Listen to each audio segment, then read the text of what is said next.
моля, да може да това. Добре. Велики святи си, Ваши Боже, ние сме ти благодарни за тази привилегия, за тази възможност, която Господи ти ни даваш. Отново, Господи, да бъдем събрани, Боже, пред Тебе, имайки пред Тебе такива, каквито сме. Да си верен и праведен, Господи, да не простиш, да ти казваш, че ако ние иска да проши, ако ние изповядаме греховете си, ти верен и праведен да не простиш. Господи, няма безгрешен, но ние ти молим, нека силата и присъствието на Святия Божи Дух, който, Господи, е запечатано в нашите сърца, Господи, нека да ни променя, нека да ни направлява, нека да ни държи в чиста съвест, в чисто сърце, в правилни мисли, Боже, за да може, Господи, да не те съгрешаваме. Татко Небесне, умолявам Те и Ти молим, Господи, за това, което става, Боже, последното време по лицето на цялата време. Боже, днес е времето, в което, както се казва в Словото, че утрешния ден е създаден ден наш. Днес е времето, Господи, в което да излееш тази любов, това единство, това смирение, това огромна любов, Боже, в сърцата, Господи, в които да се осъзнаят до тази точка на помирение. Господи, да отиват да се помирят един на друг, дали с телефон, дали ще отидат на място, Господи. Да отиват и да се помирят, защото да се справим взаимоотношенията си с Тебе. Това е угодно за нас, това е добро за нас. Не да даваме на място на дявола, но да изкупваме благовремието си, да бъдем мъдри и разумни, защото и по този начин, Господи, това е един светилник, който свети за Тебе, който, Господи, има светлина, Господи, който е запален този светилник и очаква своя Господа. И Ти казваш, че когато дойде Господарят, той ще дойде като крадец и ще присъства и ще приканва онези, които са запалени светилници. Затова Ти казваш, побързай да се покаеш, ако не, аз ще дойда, ще взема този светилник и ще го дам на друг. Боже, ние желаем нашия светилник да бъде запален, да бъде, Господи, с светлина пред Тебе, Татко Небесни, светлина, която не огасва, но тя е посветена от силата на Святия Божий Дух. Святия Души, молим Те, все още докато сме на тази земя, все още докато сме дихание, Боже, вече Ти казваш да приемем чуждата болка като за нас и ние Ти молим отдолу към сърцето повече от двама или трима. Боже, ние си молим за наши брати и сестри. Молим Ти, Боже, дай им мъдрост. Помири ги, Господи, да се помирят, защото ако с брата не са се помирили, Ти с Тебе не са помирени. Затова, Господи, и това ще бъде пречи, който да пречи на тяхната молитва да бъде чута. Затова, Господи, осъзнай и нека да се осъзнае Святи Души, дай тази духовна трезвеност, отвори очите им, Господи, да не бъдат заслепени от истината, наистина да не бъдат пресяти от ситото, но нека, Господи, да познаят истината, нека да се отворят духовните очи, нека Святия Ти Дух, Боже, внимателно, Господи, да им говори така, че да побързаме, защото не се знае утрешния ден дали е наш, не се знае след един час живота дали е наш. Ние сме Ти благодарни за това, че Ти го откриваш на нас, Боже, и ни даваш тази мъдрост и Светия Ти Дух, когато обитава вътре в нас, да ни опази, никогаш да не Те наскърбим, но винаги, Господи, да се стараем да живеем в рамките на Твоето Слово, за да се изпълни Божите обещания за нас, а те са вечни, Господи. Тази сутрин, Господи, тази вечер, Господи, ние казваме, че нито едно Твое намерение, нито едно Твое обещание, Господи, то няма да се подмине, но то ще се изпълни за всеки един от нас, защото сам Ти си понесъл товара Ти, Господи, който ние сега го носим на плещите, да преди 2000 години и повече, Боже Святи. Ти си понесъл товара Ти, Господи. Ти си носил този товар, който лежеше на плещите ни, Татко Небесни.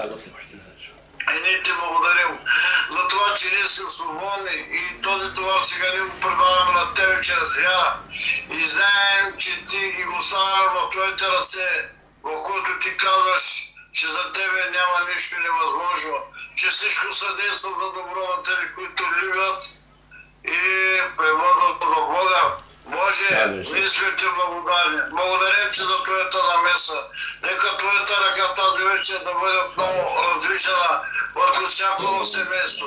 Когато твоята ръка е раздвижена, Господи, тогава ние ще видим чудесата и знаменията, Господи, които ти си обещал в това последно време, Боже, ти да направиш. Защото ти казваш, Господи, че в последно време ще изливам от духа си. И ти изливаш от духа си с вяра, но ти изливаш щедро. Тази вечер нека духът ти сега да бъде излят щедро, на първо място, с почети, Боже, към пасторското семейство. Боже, нека да се излива мощно от Твоето помазание, нека да се излива мощно от Твоя дух, Татко Небесни, така че да видят проявата отново и отново, Господи, както всеки ден може би гледат така да видят и тази вечер, Господи, Твоята проява на техния живот и да ти дадат славата. Така и за семейството на брат Николай, така и за семейството на брат Васил, така и за семейството на брат Янко, така и за семейството на брат Георги, така и за семейството на сестра Светла, на сестра Пенка, така и за всякои други още, които не могат да се свърнат сега в този час. Боже, изливай духа си, Боже. Ние се надяваме, ние се уповаваме, ние разчитаме и ние очакваме, Господи, Твоето Слово да се изпълни в нашия живот. И ние сме ти благодарни, Господи, за това, че ти изливаш от духа си. И знаем, че всичко ще съдейства за добро за нас. Защото ние вярваме в надеждата, която каза, че няма да се посрамим. Затова ние си молим и ти благодарим. Благослови ли сега, Святи Боже, и да нас отвори отново сърцата ни, Господи, за да приемем Твоето Слово. Моля ти, Боже, ти говори чрез пастор Фохри, ти говори устата му, Боже. Ти, Господи, му дай тази духовна храна, която може да се храним, да храним вътрешния човек и така да бъдем Христоподобни. Помогни ни, Господи, да разпъваме тази плод, да не огаждаме на егото си, Господи.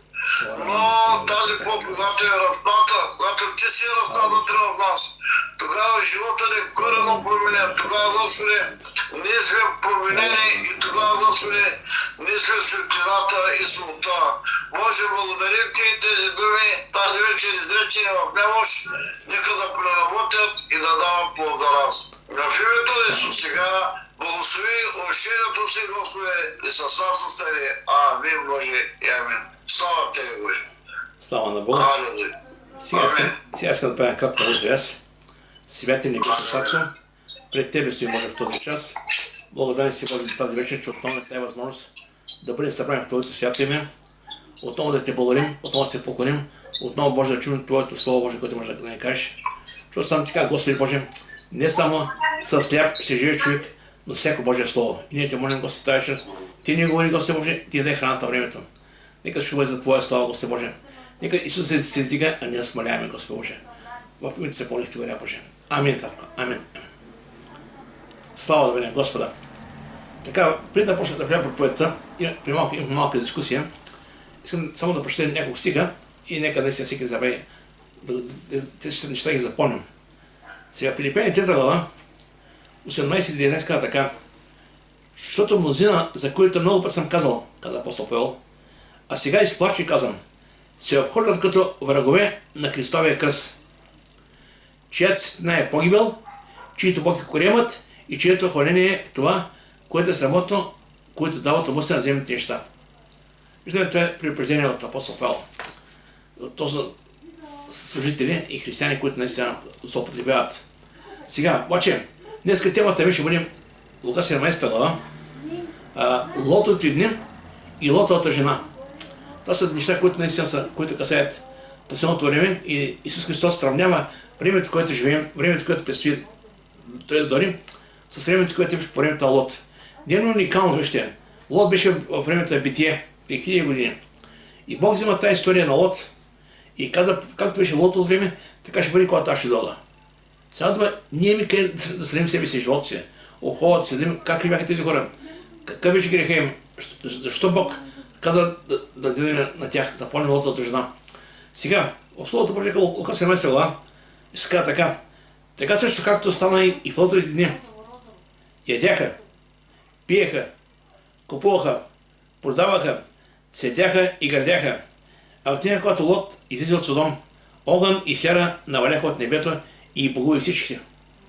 Подобно на това ще бъде и в деня, когато човешкият син ще дойде.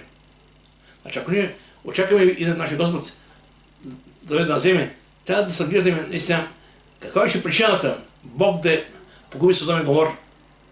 Имаше някаква причина. И после каза така, 32 стих, помнете Лотовата жена. И темата ми днеска е Лотовите дни и Лотовата жена. Това е нещо, което не се трябва да внимаваме сега. Кой беше Лот? Вижте, нека се дадем сега. Нека малко да приемам още в Стария Завет. Лот, откъде дойде? Лот беше племенник на Аврам. И сега нека погледнем Битие. Битие 12 глава, 4 и 5 стих. Когато Аврам Бог го призвал да тръгне, да излезе от бащиния си дом, с него тръгна и Лот, племенника му. И Аврам тръгна като върши Господ. Значи Бог призвал Аврам тръгна заедно с племенника си Лот. И Лот тръгна с него. Аврам беше на 75 години, когато излезе от Харан.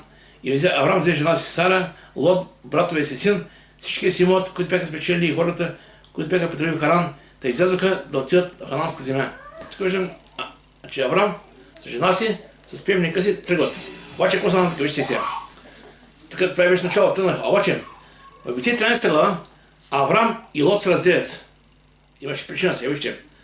И сега, Аврам и Лот, Словото Божие казва, че 13 глава. Така и Аврам излезе от Египет, той жена му и всичките му, които имаше, и Лот с него, и племенникът с него. И тръгна към Негев. Аврам беше много богат с добитък, с сребро и злато. Виждаме, Аврам да си има всичко и тръгна и от Негев продължи постепенно до Ветил, до мястото, където по-напред беше поставен шатрът му, между Ветил и Гай. До мястото, където проначално беше издигнал отар и оттам Аврам призвал Господното име. И сега, поне сега какъв беше конфликта с Лот. Какво случи? После казваме така, а Лот, който го притежаваше, Аврам, също имаше овце, говеда и шатри. Но земята не ги побираше всички. Понеже имотът беше твърде голям, беше много, да не можаха да живеят заедно. Така се появи спречкане между Аврамовите говедари и Лотовите говедари. Значи, представете си, и Аврам и Лот имат много животни, имат много поминък, много хора са покрай тях. И в един миг самите говедари се спречаха. Понеже място за паша е малко и казаха, да получи проблем. И сега виж какво направиха Аврам и Лот. Така, тогава Аврам каза Лот, да няма, моля, раздор между мен и тебе, и между моите говедари и твоите говедари, защото ние сме братя. Да, наистина, Лот беше племенник на Аврам. Той беше брат по син. И каза така, не е ли пред тебе цялата земя? Моля те, нека се разделим. Ако ти идеш наляво, аз ще отида надясно. Аврам предлага на Лот да избере къде иска да отива. Ако ти идеш надясно, аз ще отида наляво. Лот повдигна очи и видя. Представя, че избора прави Лот си, а Лот избира къде да отиде. Аврам остави на Лот да вземе решение. Той каза, ако ти идеш наляво, аз ще надясно. Ако ти идеш само. И видят комплекция, Лот се огледаше. Лот повдигна очи и видя, че цялата равнина на Йордан е добра, напоявана чак до Сигор, като Господината градина, като египетската земя. Това беше преди Господа разуя Содом и Гомор. Затова Лот си избра цялата Йорданска долина и тръгна към изток, да се разделиха един от друг. Аврам се засели в Хананска земя, а Лот се засели в градовете на Йорданска долина и премести шатри си, докато стигна до Содом. Стъпка по стъпка стигна точно там, до мястото, където наистина става тази история, Содом и Гомор. Обаче, вижте Словото Божие, тук ни казва ясно какви са били хората в Содом и Гомор и какъв беше живота. Вижте, тук види стих описа всичко. Битие 13 казва така, а содомските мъже бяха твърде покварени и грешни пред Господа. Може да си представите, искам да ви кажа, когато има неверие, когато има, така, хората, всеки ще прави каквото си иска.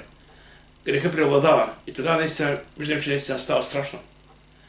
Безверие, грях, няма вяра в Бога и как да кажа, няма как без Бога да случи нещо хубаво от тази земя. Вижте, Словото Божие каза и днес предупреждавам. Блажен, он народ, чието Господ е Бог. Има хора, които наистина не вярват в Господа, има народи, които не вярват към Бога. И там наистина проблемите са много по-големи. Защото дявол наистина се съкрушава. В Йоанна 10 казва така, къде се идва да откарне, за коли да погуби, а ще да давате живота изобилен.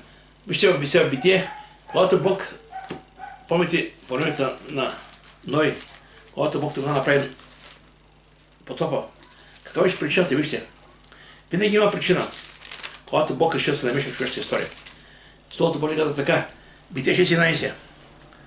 Света се рази пред Бога и света се напълни с насилие. Това беше по времето на Ной. Същата работа става с Содом и Гомора.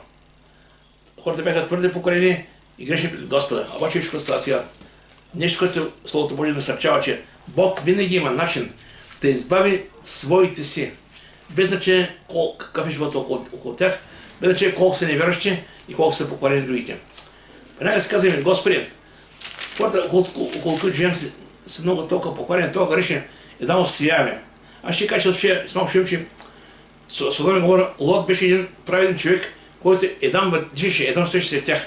Обаче Бог имаше начин да го опаси и да го избави. В 2 Петрова 2 глава 8 казва така, защото този праведен човек, като живееше между тях, измъчваше от ден на ден праведната си душа, като гледаше и слуша на безумните им дела, като знае Господ как да избави лъчестивите от напаст, а неправедните да държи под наказателния ден. Бог знае как да избави тези, които са негови, а тези, които наистина вършат много зли неща, ще получат наградата на греха, ако мога така. И нека сега се върнем отново към тази история сега. Содом и Гомора. Сега, когато Бог изпрати ангелите да видят кое е положението в Содом и Гомора, ангелите първо дойдоха при Аврам. Защото Аврам, знаеш, че неговият племенник е в Содом. И ангелите дойдоха да предупредиха им, вижте какво става сега. 18 глава, 20-21 стиха така. И Господ каза, понеже видях викът на Содом и Гомора е силен и понеже грехът ми е твърде и тежък. Значи, погледнете какво става сега. Бог беше се ангажирал с този Содом и Гомора с тези градове. При това, че грехът беше твърде голям. И каза така, ще сяза сега и ще видя дали са строили напълно спред който сила до мене. И ако нещо знае. Тогава мъжете, като се обърнаха оттам, отидаха към Содом. И сега, Авраам, знаех, че там е неговия племенник. Започна да се пазари, да казва сега беше кога сега на Господа. Четем сега 23 стих. И Авраам се приближи и каза, ще погубиш ли праведният с нечестивия? Що за въпрос? Сега в този град има един праведен, или трима праведни, 10 праведни, заедно с детска казана поговорка, с сухото ще сгори мокрото сигурно. Обаче тук не е така, вижте сега. И Бог му каза, ако има 50 праведника, ще покаже милост към целия град. И тогава Авраам каза, Господи, прощавай, ако са 40, 45, ако малко не стигат, добре казах, аз пак ще ги избавя. И така стана, 40, 30, 10. И накрая Господ каза, даже и 10 да са, пак ще ги спася. Каза, още родствена деваше сега. Лот, жена му, дъщерите му там, някои хора около тях, може би 10 ще могат да бъдат правени, да покаже милост Бог. Обаче, какво стана с Содом и Гомора сега? Това е много страшна история сега. 19 глава. Ангелите идват в Содом и идват не с цвете и рози, идват да разрушат. И сега ще първите стихове тук какво става. От 1 до 3. Преди че дойдоха двамата ангели, Содом и Лот, а Лот седеше пред Содомската порта. Значи Лот беше пред порта, те влизат в града, ангелите. И като ги видя Лот, стана да ги посрещне, поклони се до земята и каза, Господаря мой, сварете, моля, дома на слугата си, пренощувайте си, убийте, нозете, а Лот станете си идете по пътя. А те казаха, не, много се ще пренощуваме. Те първо отказаха. Но, като ги молеше много, те свърнаха към него и влязаха в дома му и той им направи угощение и изпече безгласни хлябани и те ядоха. Сега, Лот знаеше много добре къде живее, какви са хората и колко ще стане, ако тези ангели не бяха влезли в дома. Сега ще ви какво случи сега. Какво беше отношението на самите хора там, които видяха това нещо? Значи Лот, вярвам, че Лот беше приближен до Господа, покани ги ангелите от дома си и се прекара време с тях. И вижте сега какво става сега хората, които бяха в града. А преди да гледат да спят, содомските мъже, млади и стари, се говорим за поквара от млади и стари, тук не говорим само за стари или за само, така всички заедно. Какво правиха? От всички краища на града обиколиха къщата и викаха Лот: къде са мъжете, които дойдоха да нощуват при тебе? Изведи ги да ги познаем. Знаете кога да ги познаем? Сега това говори да е засилване. Помните в Словото Божие каза: Авраам позна Ева и се издаха децата. Каин и Авел. Горе тук изкарай ги да ги засилим, ако му кажа в текста. И сега Лот излезе пред тях, пред входа, затвори вратата за себе си и каза: моля ви се, братя, не правете това зло. Вижте, имам две дъщери, девици. По-добре тях да ви изведа. Сторете сега каквото ви е угодно. Само тези мъже не струват, не правите нищо, поне са дошли под покрива ми. Но те река: ма не са отпътени. Река още: той дойде тук самичък и пришелец, а иска още съдия да стане. Ей, сега на теб ще сторим по-голямо зло, отколкото на тях. И насилваха пред много човека Лот и се приближиха да разбият вратата. Значи, представете какво става. Лот в старанието си да запази тези ангели гости около дома си, просто предложи себе си, едва не ще да го убият още малко. Обаче какво става сега? И нещо, което тук в Словото може да кажа: и млади, и стари. Искам да казвам и полката днес. Вижте сега. Това е наистина страшно. Това е, говори за покварата. Сега днес виждаме, жени са мъже с мъже. Жени са жени. И когато говориш на някои хора, какво правите ви? Абе, братко, кой ви живееш? Едва не, виж какво време живееш, всичко е свободно. Чакай. Тази поквара има още тогава. Още битие. Тези млади и стари излязаха и искат да с мъжете. И тук Словото Божие предупреждава, че Бог наистина тези неща ги мрази. И каза така: затова според страстите на сърцата им Бог ги предаде на честа, защото се обещи целата им и между самите тях. Те вземаха истинския Бог слъжив, пришли да подсъбават защото, а не на Твореца. Сега Бог ги предаде на срамоти и страсти, както и жените им се измиха естествено противление. Тялото си, така и мъжете, като стоиха естествено. Виждате тук, жени са жени, мъже са мъже. Това е страшно. Просто не може да. Това е покварата, която още тогава имаше. И сега, днес, къде са някаква модерни, геи бракове, не е модерно, това е аморално. Бог мрази тези неща. Бог мрази тези неща. И жалко е да се, че понякога хората не разбират времето, в което живеем, не съзнават, че всичко това, което вършат, говори, че времето наистина наближава. Словото бъде поне така лото време. Това беше един проблем на лотовете. Сега, обаче какво правиха ангелите? Виж сега. Ангели бяха какво става. Те не сяха безучастно. Тогава мъжете бяха вътре, просто пресяха на себе, дърпаха Лот при себе си вкъщи и затвориха вратата. Също се поразиха с слепота човеците. Ангелите поразиха с слепота. Тези хора, които бяха вън града, нещо слепяха. Това не е приказка, това е истина. И какво стана? Които бяха пред къщите и малки и голям, защото се умъриха, като търсиха вратата. Ослепяха и не знаят какво правят там тези хора. Но това беше само началото на трагедията. Какво става после? Вижте.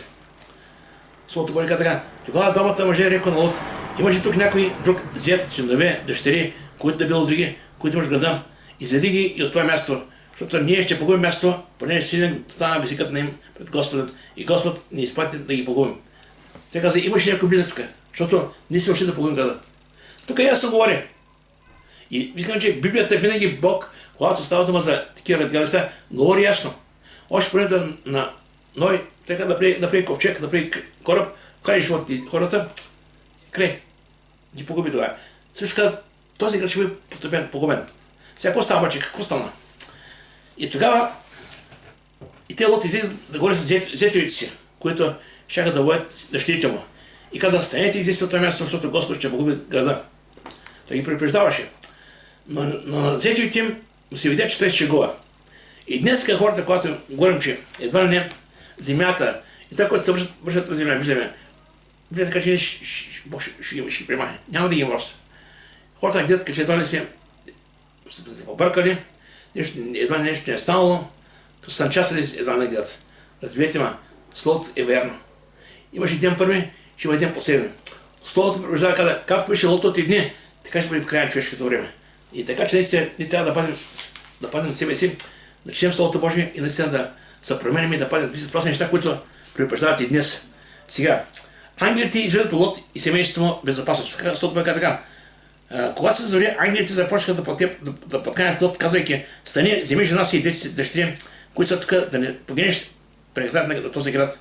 Но понеже той се бавеше, мъжете хванаха за ръка него, жена му и двете му дъщери, изведаха го и го оставиха вън от града, понеже Господ го желаше. Виждаме, че Лот, жена му и двете още вече бяха изведени извън града. Обаче имаше една заповед. Вижте, Бог винаги, когато Бог дава милост, но има една заповед. Бог даде една заповед на Адам и Ева. Може да правите само от дърво да ядете. Така и сега имаше една заповед. Каква беше заповедта? И да изведем вън, а те бяха в безопасност. Обаче от тях зависи как ще да продължат. Така че понякога хората идват при Бога, приемат Господа, идват в църква, трудят се вече във верата, но разбирате, има условия. Трябва да се върви с Господи и се стои до край. И тук Словото Божие казва така: бягай и като ги изведи вън, каза един от Лот, бягай за живота си, не поглеждай назад, не спирай никъде в тази страна, бягай на планата, да не погинеш. Бягай за живота си и не поглеждай назад. Вижте, когато говорим назад, днес има наистина една алегория. Когато човек тръгне след Бога и започне понекъде да си спомня за къде е бил, какво е правил. И ако тръгнеш, кое си живял преди да започне липса, започне да дърпа назад, рискуваш да се върнеш там, където си бил.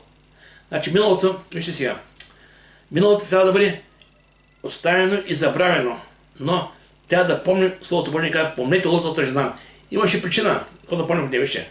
Има неща, които трябва да забравим, има неща, които трябва да помним. Словото Божие е едно предупреждение сега.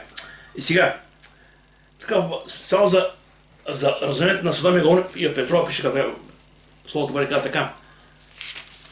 Второ Петрово, 2 глава, 6-9 казва така. Тъй, защото ако той осъди на заранение Содомските и Гоморските градове и ги обърна на пепел и го остави за пример на тези, които чакат да вършат нечестие, но избави правения Лот, когато бе осъдил развратния начин за живот на нечестивите, като знае Господ как да избави благочестивите от напаст, а да правим държа по така за снеген. Бог си винаги има наистина начин как да избави свои си. Понякога може да имаме огън около нас, може да гори, може да става наводнение, земетресение, бедствие, може да става много неща. Но когато ние си в ръката на Господа, Бог винаги има ангажимента да ни избави, да даде при себе си. От нас иска вяра. Сега, когато направи жената Лот, виж сега. Жената Лот, тя беше избавена. Даже имаше преди години в Писателната църква дойде един евреин. И той специално е познал там местата, където е било. И той каза така. Той ги извел от Содом. И трябва само още една стъпка направи надолу и вече нямаше да вижда нищо. Където кръщим там.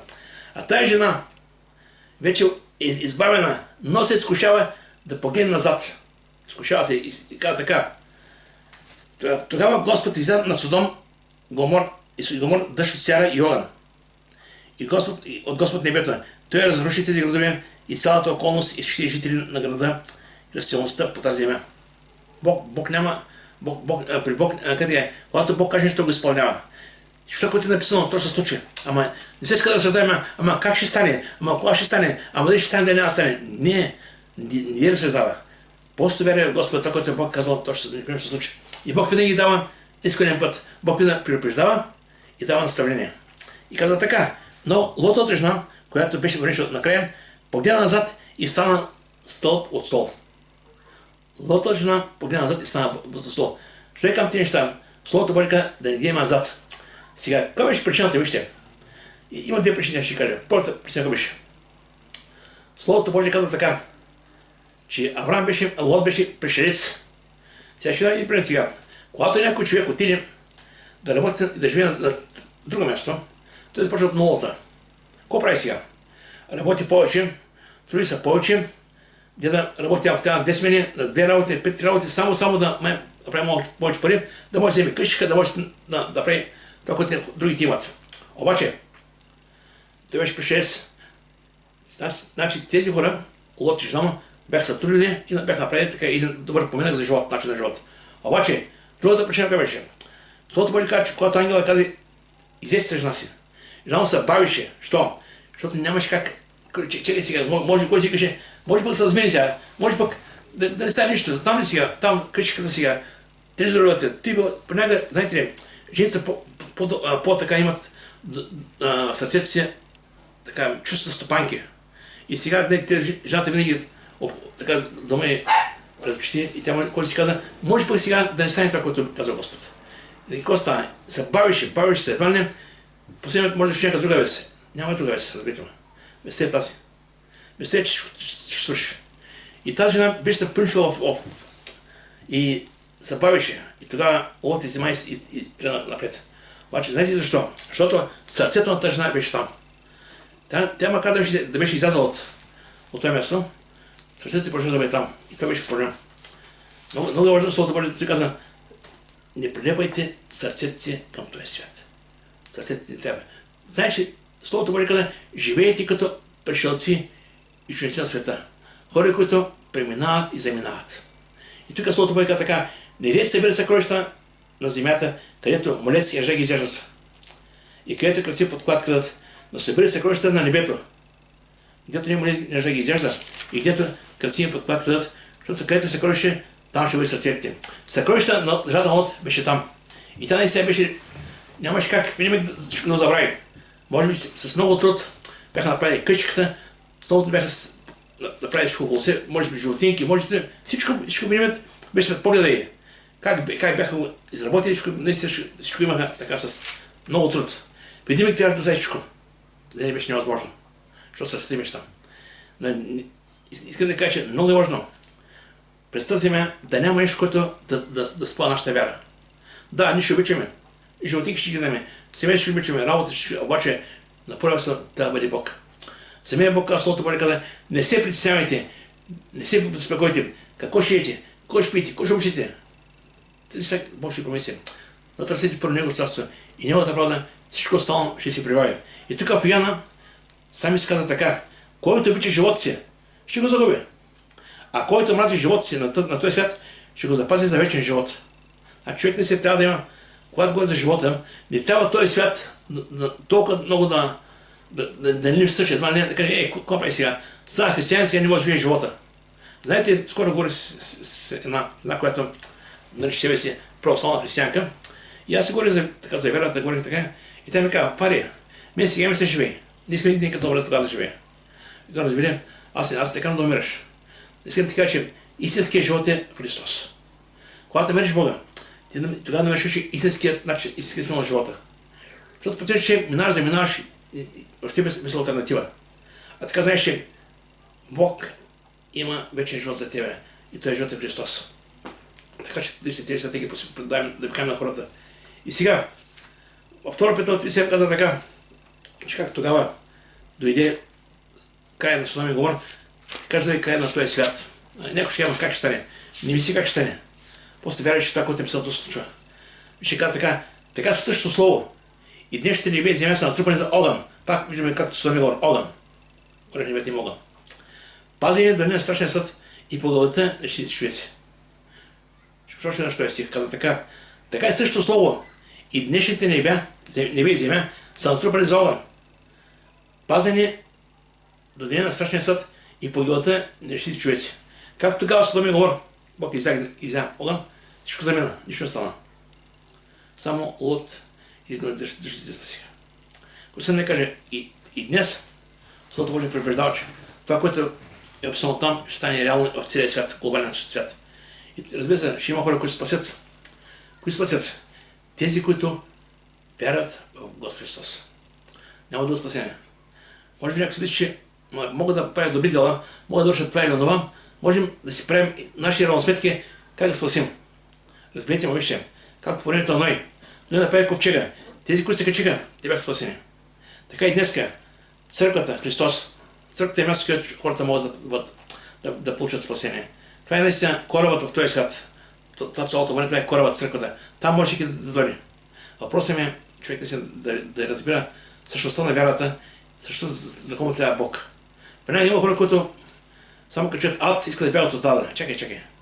Де и да при Господа да бягаш от ада. И да при Бога, защото да го обичаш. Това бъде болен от любовта, която Бог вложи в вас. И поради което Бог не обича. И тук нещо, което каза, Словото Божие каза, бягай за живота си. Вижте сега. Лука 17 глава, така, само секунда, да дам този стих. Лука 17 глава, 36 така. Каза, че в една нощ двама ще бъдат на едно легло. Ето и до края. Единият се взема, а другия ще се остави. Две ще имеят заедно на едната се взема, другата се остава.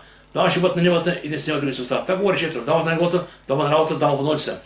Господин дека, Бог не гледа, Бог вълнува само тези, които са повярвали в Бога. Тези, които вярват в Него, те ще бъдат Негови.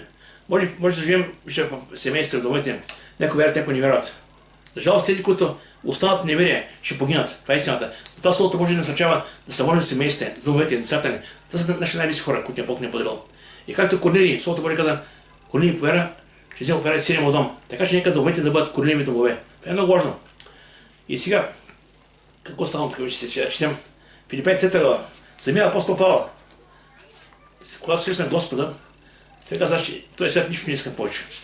Иска само да бъда Христос, се прижава да се на Господа. И каза така.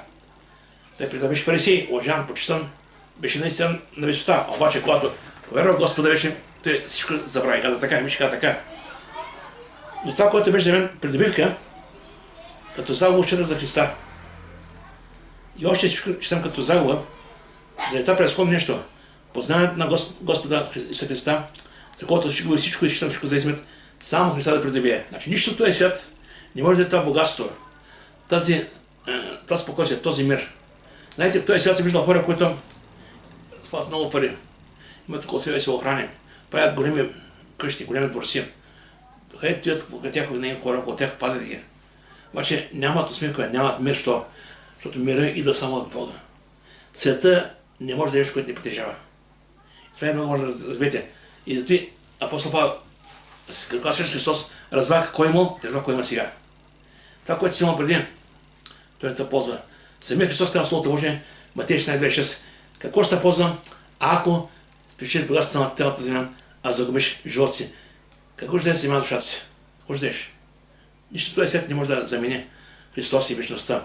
И самия апостол в Филипяни казва така, 13 си казва така, братя, аз не считам, че съм уловил, но едно правя, като забравям задното и се просявам към предното. Значи забравям така, къде съм бил, какво съм правил, не мога вече. Мога само това, напред с Бога, да знам, че там има живот. И Словото Божие казва така, фокусирам се към писана точка за наградата на горната от Бога призвание през Исуса. И тук ви казват много на този стих, защото нашето гражданство е на небесата, откъдето и очакваме спасение Господа Христа. Нашето гражданство е там. И това е много важно, това е много силен стих. И помните, като казах гражданство, помните, когато имаше една ученици, които си им даде власт и сила, да вършат много чудеса и знамения. И тогава, като се върнаха, казах, Господи, в Твоето име, безсвещи се покоряват, болни се изцеляват, стават много неща. И той Исус каза тогава, не се радите тези неща, радите, че имената записани в небесата. И тук е небесата. Тук е в небето. Там записани имената ни. Слава да бъде на Господа. И лично Господ не познава по име. Това е нещо уникално и много хубаво. И сега, обаче от нас иска нещо важно. Живейки пред тази земя, минай през нега, мисълта ни да бъде за там, не за тази земя. Защото много хора си мислят, че щом са успели в този свят, щом са богати, щом имат всичко, едва не, те са много духовни, много ще са постигнали, разберете ме. Това, че си имаш някакво определено богатство или нещо, придобил си нещо, умен си, нещо, някаква способност си, направил си неща, това не значи нищо за небето. За небето е важно да вярвате в Бога. Да вярваш в Господа, да следваш Господа. Всички други неща, той ще даде работа, ще даде талант, ще даде мъдрост, всичко друго от Бога. Но въпросът е, не трябва да поставим кръст си пред коня. Първо трябва да бъде Господ. След всичко останало. Така че, наистина, успехът е важен, когато Христос е на първо място на живота. Така да си е важно. В Колосяни 3 казва така, мислете се горното, а не на земното. Земното, така не че ще преминем. Някои хора са успешни, но са по-неуспешни. Това не е някакво значение. Важното е, след като събуждаме, да потребляваме живота с Господа. Вчера лягаме да искаме от Господа милост, прошка, лягаме с Него. Искам да кажа, че важното е всеки ден да живеем живота с Господа и да докато дойде и да наземе, да бъдем Него и слава да бъдем Господа. И вижте самия апостол Павел каза така в Коринтяни, Той каза, аз не се впечатлявам това, което става навънка от мене. Вънка той, вижте сега, като всеки един човек, когато се оглежда, като на годините, някъде остарях, побелях, бръчи изядаха, скули изядаха, така очи се променя, всичко се променя. Да, така е, човек се променя. Обаче имаш, който не тя се променя. Имаш, който е важно за небето. Казва така, затова ние не се обесърчаваме, но ако и да клее външен наш човек, клее, казва, умира. Пак вътрешния всеки се подновява. Това, което е важно, това, което е ценно за Бога, за небето е какво става в тебе. Значи, когато е при Бога, Бог не се живява, прави в нас ново създание.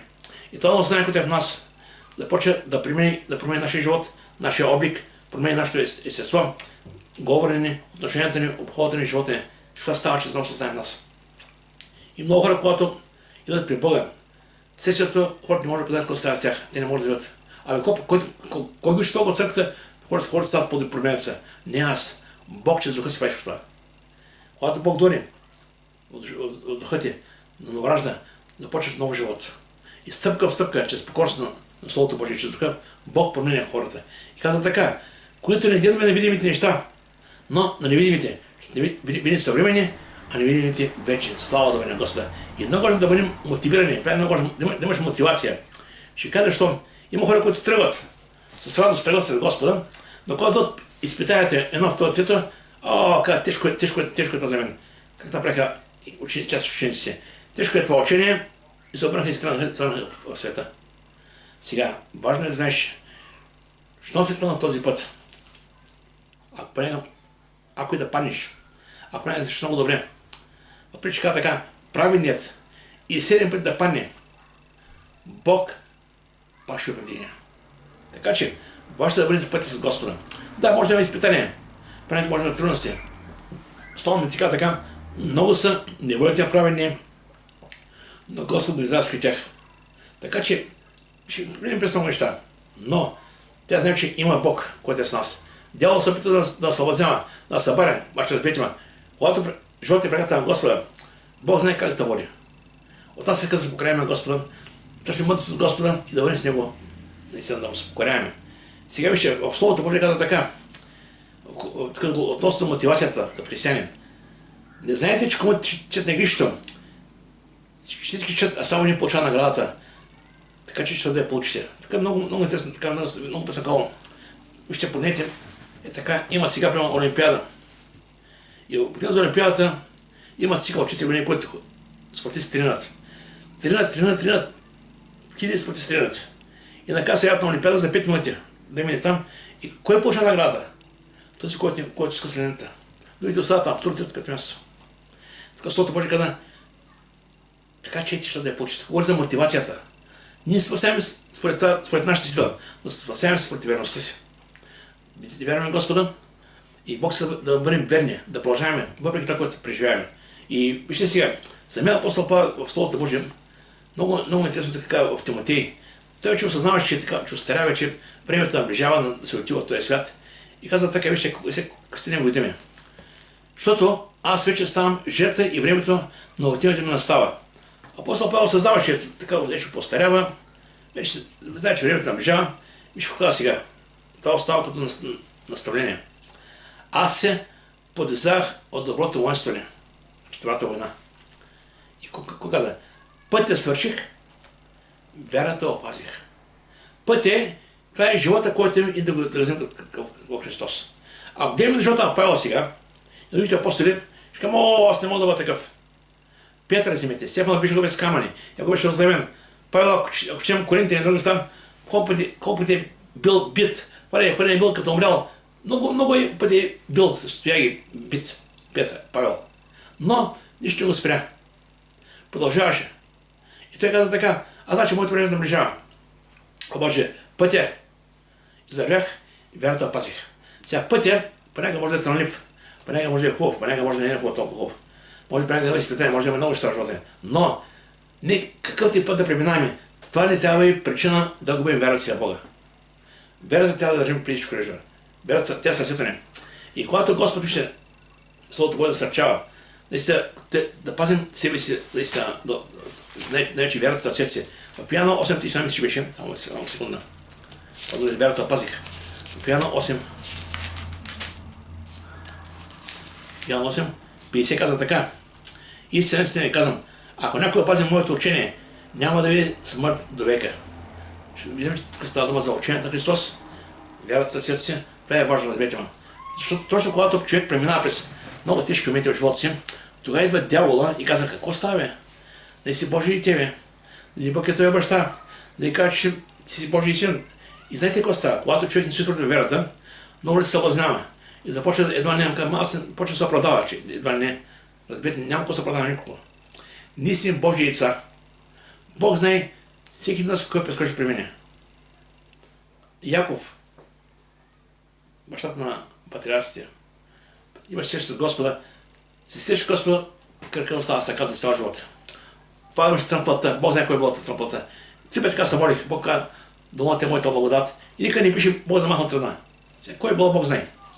Има ли ще коментари за нещо? Сега да кажем, през кой да преминаваме, през нещо, не трябва да се обесърчаваме, не трябва да се отчаяваме. Кажем, Господи, ти имаш силата да всичко нещо. Ти знаеш кой къде тръгна и на къде върви. И много е важно да ни отпорим, да ни отпада вярата на Бога. Вижте, това е, вижте, Словото Бога така. Нека отвърнем теготата и греха, който лесно ли изпита. И с търпение, нека чеме на жажда пред нас попреще. Като гледаме на Иса, начината защото на вярата си, като гледам на Христа. Погледнете това бе Христос. Не това, виж, понякога, гледайки хората, понякога, знаете, човек, гледайки някой си казва, кой си е по-грешен от мен, кой си аз казвам къде. Не сравнявайте себе с никой, разберете ме. Сравнявайте себе само с Бога. Христос. Ще кажа защо. В една история имаш така, няма да че цялата, фарисеяна и бирника. Когато фарисеяна и бирника, двамата влезаха в храма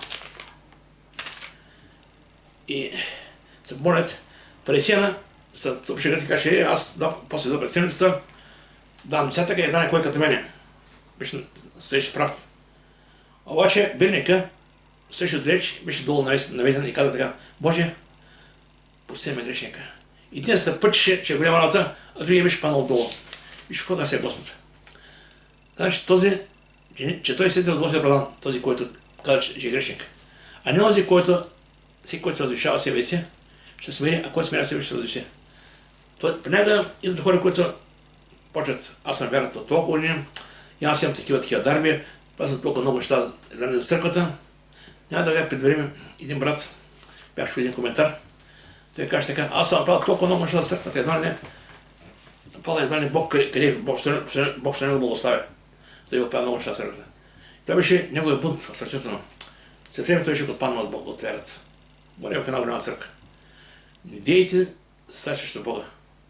Разберете ме, Бог не е дължен никому, но Бог не остава дължен на никого. Бог винаги дава това, което е необходимо, но има сърцето азът, гордост, има ли аз съм. Извинявайте, Бог не е там. Човек трябва да смирява себе си.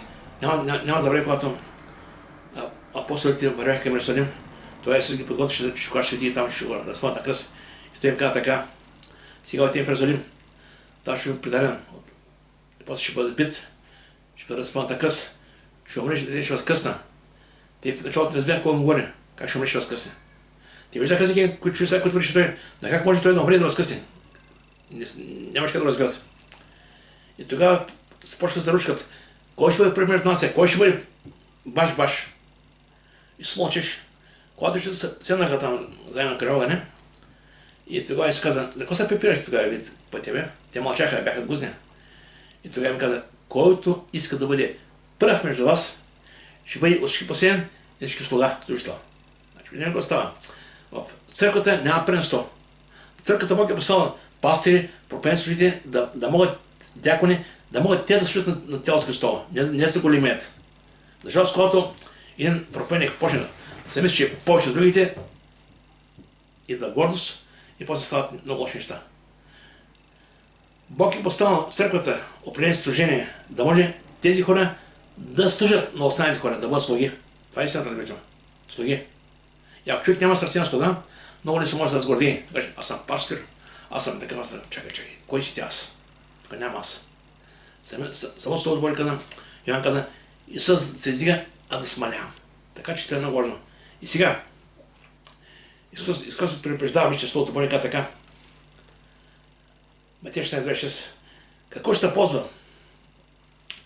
Ако спрете богатството на цялата земя, а загубите живота си. Значи, представете си, преди мига така, било стане нещо в живота около тебе и придобиш много пари.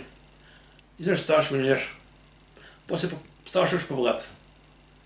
Какво става с тебе? После започваш да смееш приятелите, на всеки добър ден не казваш вече, започваш да живееш друг живот. Хората, които са били преди близки от тебе, вече не ги познаваш, пари многото пари. Това бъде към гордост. Ето и Словото Божие каза, какво ще се ползва? Ако това е всичко, а загубиш живота си. Започваш да разбираш колко е важно, колко е ценно да опазиш живота си, името в Господа. И сега, един човек дори при... Това е един от последните, които ще кажа. Ангелът каза на Лот да не гледаме назад. И вижте, ще дам и през в Словото Божие назад, да не гледаме назад, това е много важно. И когато човек дойде при Господа, каза така, че с Петър, Словото Божие каза, представете си, чул при Господа. Нека дойдох при Бога, сега какво да правя? Има хора, които остават тази дилема, какво да правя?